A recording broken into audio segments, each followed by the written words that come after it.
tukifanya hii kazi tukiwa tunaogelea ndani ya maji. Lakini tumefanikiwa kuweka pampu kwa umbali wa mita 178 chini ya ardhi.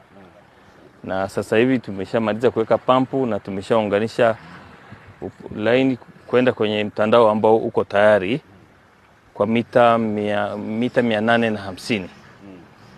Na kisima hiki kinatoa lita 28,000 kwa saa. Na sasa hivi wananchi wanapata maji. Lengo la kisima hiki ni kupeleka maji kwenye tenki lingine kubwa limejenga hapa juu yenye lita za ujazo 225. Na baada ya hapo ndio tusambaze kwa gravity. Lakini kwa ajili ya ukame ambao ulikuwepo, upungufu ambao ulikuwepo, tumefanya hii kwa haraka. Lakini sasa hivi tunavyoongea, wiki moja iliyopita tumepata fedha tayari kwa ajili ya kupeleka sasa kwenye tenki. Tayari tunapeleka kwenye hilo tenki hapa juu lenye ujazo wa lita 225, na baada ya hapo kusambaza huku mjini.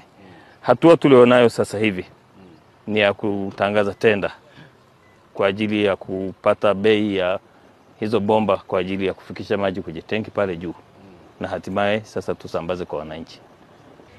Nikushukuru mkurugenzi wa mamlaka ya maji Karatu, mkurugenzi